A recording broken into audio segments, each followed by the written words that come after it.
¿Cómo están todos ustedes? El día de hoy, desde Jacobo y Asociados, asesores tributarios, empezamos a transmitir sobre las últimas modificaciones vinculadas con la reforma tributaria 2018. El día de hoy vamos a comentar sobre las modificaciones al Código Tributario en particular y vamos a hablar de un tema solamente que enmarcado sobre las modificaciones vinculadas a la norma antielusiva, la norma número 16 del título preliminar. Lo vamos a hacer en dos pequeñas sesiones para que ustedes puedan tomar conocimiento qué es lo que ha sucedido con el Código Tributario al incorporar algunas normas vinculadas con la aplicación de la norma antielusiva número 16. Inicialmente les comentamos lo siguiente.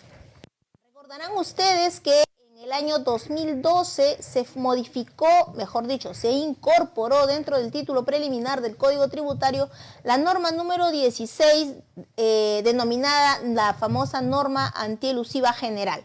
Esta norma se suspendió en el año 2014, pero se suspendió del segundo al quinto párrafo de la norma antielusiva. Decía aquella norma del 2014 que se suspendía en su ejecución y se suspendía en su ejecución hasta que el Ministerio de Economía y Finanzas promulgue o publique el decreto supremo que normaba las condiciones en las cuales se tenía que especificar cómo es que se iba a aplicar la norma antielusiva dentro de nuestro sistema jurídico. Realmente esa suspensión consecuencia de que los gremios empresariales a nivel nacional se pronunciaron y presionaron en tanto con esta norma, que la vamos a ver más adelante cuál es su contenido en su texto completo, otorgaba a la administración tributaria o dejaba, mejor dicho, abierta la posibilidad para que la administración tributaria ejerza su facultad de fiscalización de manera indiscriminada, sobre todo en la aplicación de una norma con una amplitud de criterio que podía generar muchos conflictos con los contribuyentes y sobre todo deudas tributarias cuantiosas que no tenían ningún límite respecto de la aplicación de esta norma antielusiva, sobre todo en particular por la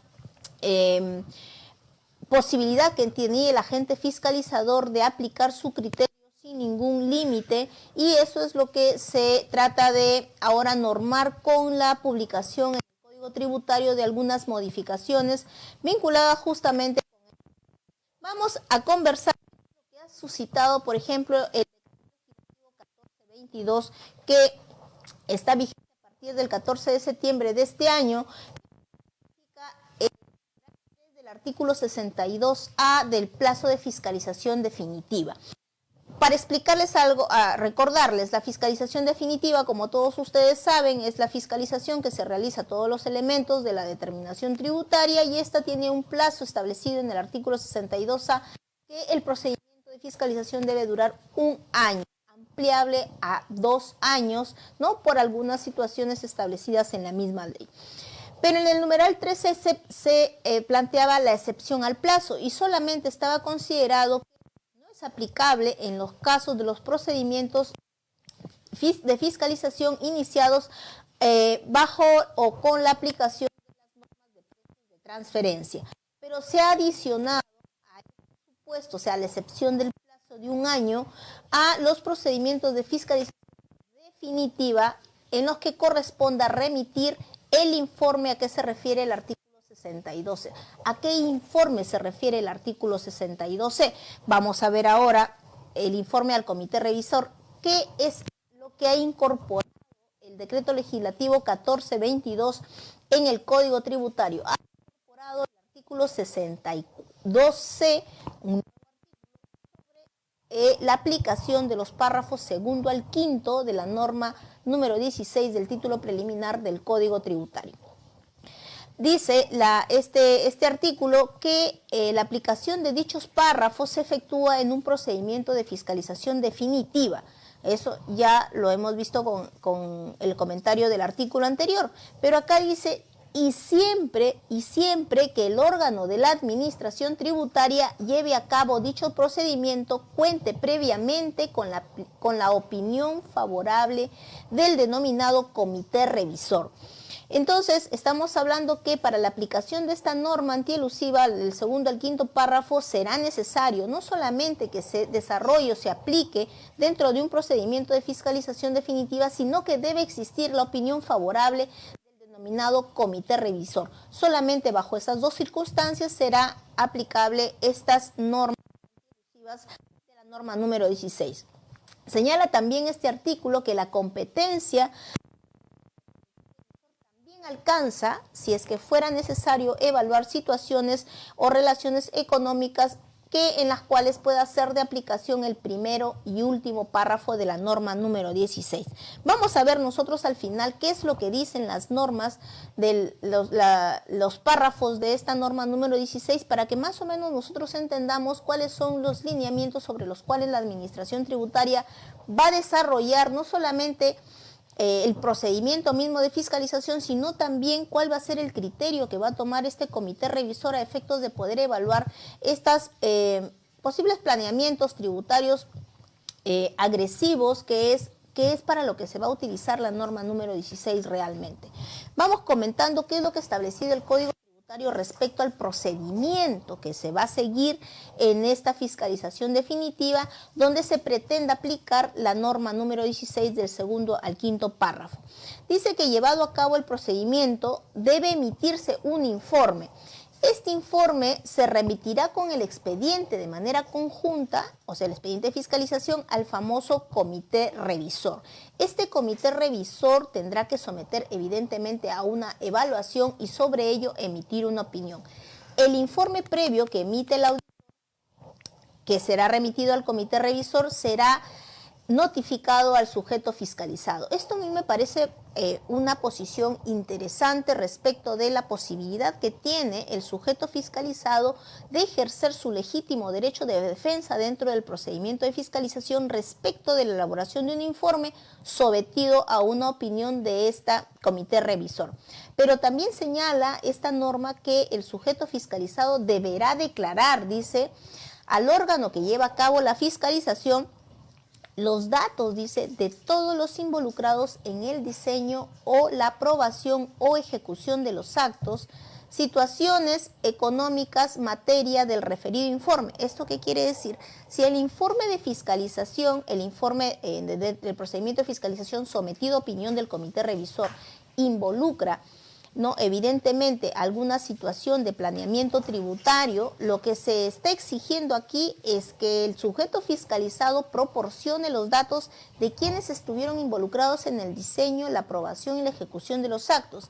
Si hablamos de diseño, podemos estar hablando de los asesores tributarios que pudieron haber planteado de alguna manera la posibilidad de aplicación de esta estrategia de planeamiento tributario agresivo, y conjuntamente con ello quienes aprobaron y quienes ejecutaron los actos. Entonces la pregunta es, ¿cuál es el objetivo del Estado de poder conocer quienes plantearon o diseñaron la estrategia y obviamente la aprobación y la ejecución de la misma? Dice que si yo omito informar o brindar esa información, mejor dicho, el sujeto fiscalizado omite presentar esta declaración de acuerdo a las cómo es que la administración plantee la forma y las condiciones de informar a través de una resolución de superintendencia, será esta sujeto de una sanción, la prevista en el numeral 5 del artículo 177 del Código Tributario. Es decir, si es que yo no brindo la información, me sancionarán. ¿Qué más? Debemos también saber nosotros que este comité revisor, antes de que emita opinión, escuchará los argumentos del contribuyente respecto de cuáles son las razones, obviamente, por las cuales elaboró este planteamiento, esta situación económica que es materia de cuestionamiento por la administración tributaria, y tendrá evidentemente la posibilidad de poder plantear sus argumentos para efectos de que éstas sean tomados en cuenta en la evaluación que realice el comité revisor. El sujeto fiscalizado, o sea, el contribuyente, podrá solicitar por única vez la postergación o la prórroga de esta convocatoria que haga el comité revisor para escuchar sus argumentos, y podrá el contribuyente tendrá que evidentemente solicitar esta postergación, que debe estar debidamente sustentada hasta el tercer día hábil anterior a la fecha fijada. O sea, antes de que se realice la reunión, 3 días antes tendrá que solicitar el contribuyente, plazo que se podrá otorgar con 10 días hábiles máximos de prórroga, para efectos de que pueda el contribuyente presentarse preparado evidentemente esta reunión. Luego de ello tendrá el comité revisor 30 días hábiles para emitir su opinión. Favorable o no, tendrá que remitirlo al agente fiscalizador que está realizando la fiscalización, para que con ello evidentemente proceda o no a la aplicación de la norma antielusiva. Puede ser aprobatoria la opinión o rechazada evidentemente. ¿Quiénes formarán el comité revisor? Y aquí sí hay un cuestionamiento de muchos personas que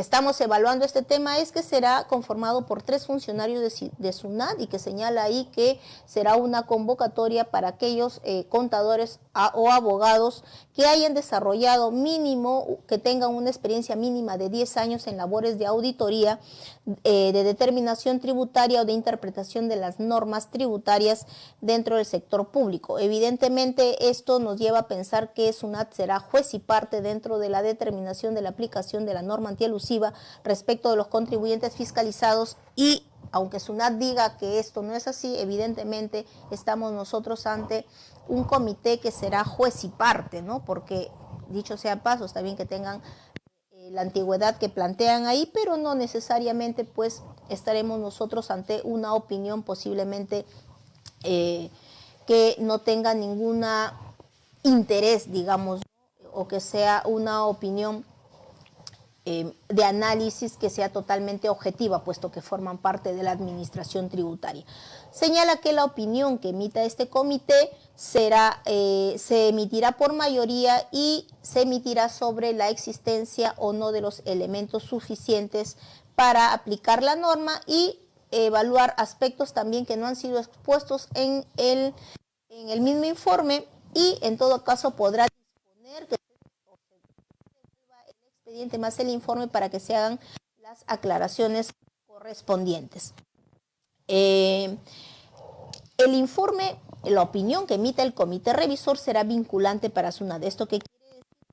Tendrá aplicar evidentemente la norma antielusiva dentro del procedimiento de fiscalización y esta tendrá que ser notificada al sujeto fiscalizado. Evidentemente esto para que ejerza dentro del procedimiento de fiscalización su legítimo derecho de defensa, entendemos, puesto que ello es el objetivo de una notificación.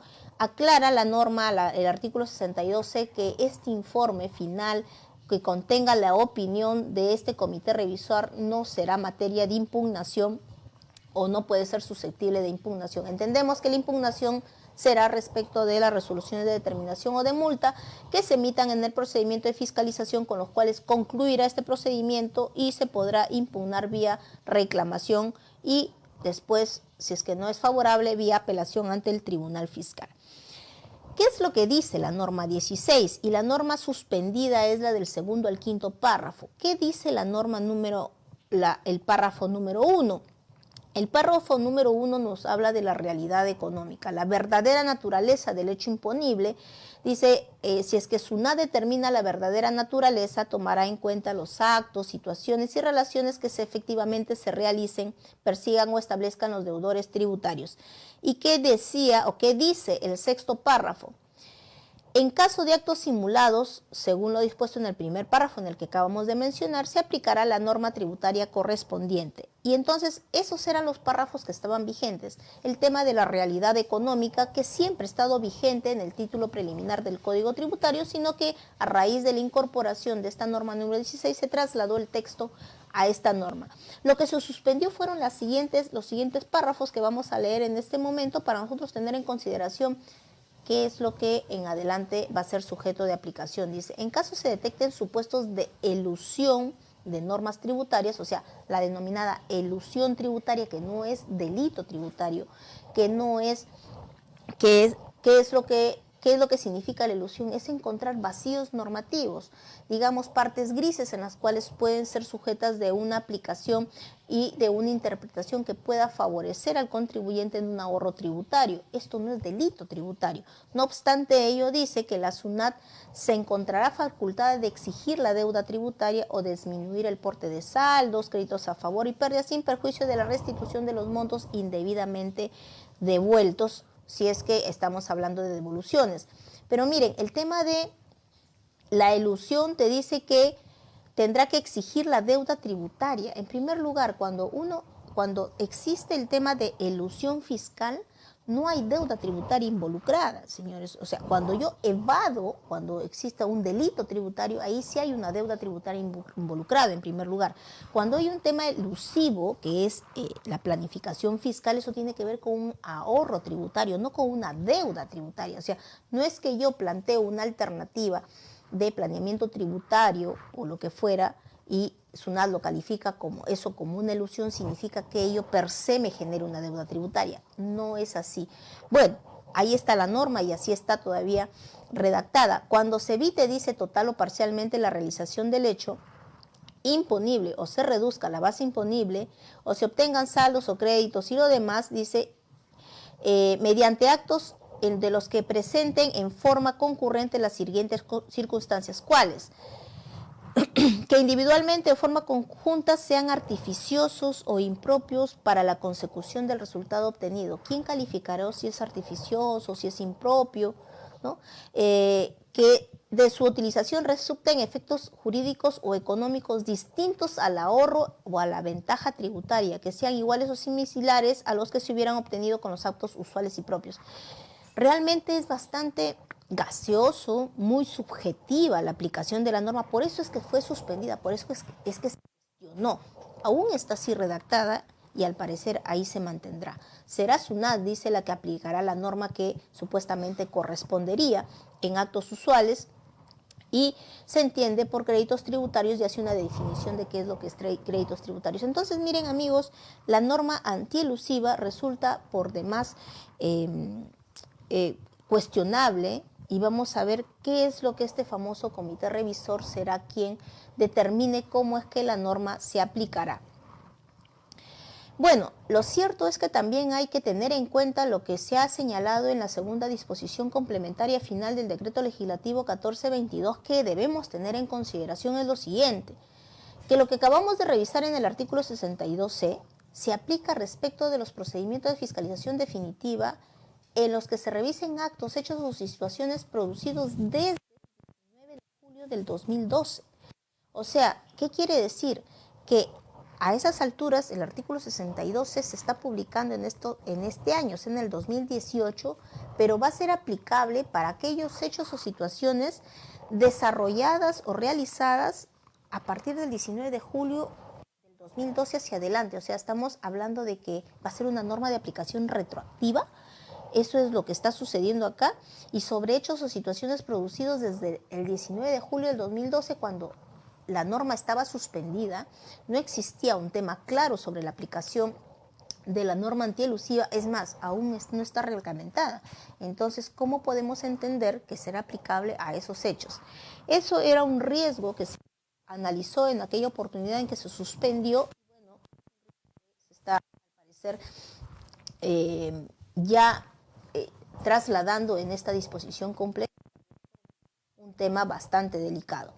Señala también que en aquello de sociedades en las que se tenga directorio, o sea, se esté constituido dentro de las sociedades anónimas, principalmente los directorios, corresponde, dice a este órgano societario, definir la estrategia tributaria de la sociedad, debiendo decidir sobre la aprobación o no de los actos, situaciones, relaciones a realizarse en el marco de la planificación fiscal, siendo esta facultad indelegable.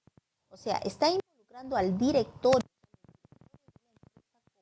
órganos o como sujetos directos del planeamiento fiscal o la estrategia fiscal que se asuma dentro de la empresa, una responsabilidad que nosotros cuestionamos desde el punto de vista en que los directores de las empresas pues a veces no necesariamente deciden cosas, porque este tipo de situaciones se deciden a veces a nivel de gerencia general y son los directores, al parecer, ahora de acuerdo a la norma, los que tendrán atribuible esta facultad, y evidentemente el objetivo es después ampliar a ellos, o mejor dicho, atribuirles a ellos lo que vamos a ver en la siguiente sesión como la famosa responsabilidad solidaria.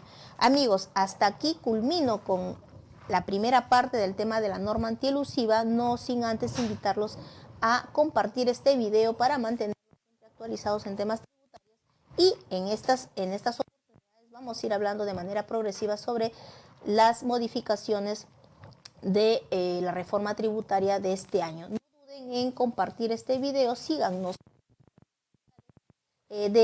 síganos en nuestro fanpage Jacobo y Asociados Asesores Tributarios, y también si necesitan contactarnos por los servicios de tributarios que nosotros, de asesoría tributaria que brindamos, también pueden contactarnos al 94211-5989 y estaremos encantados de atenderlos. Amigos, los invito a continuar siguiéndonos, y en la próxima reunión estaremos viendo la segunda parte del tema de la norma antielusiva. Nos vemos.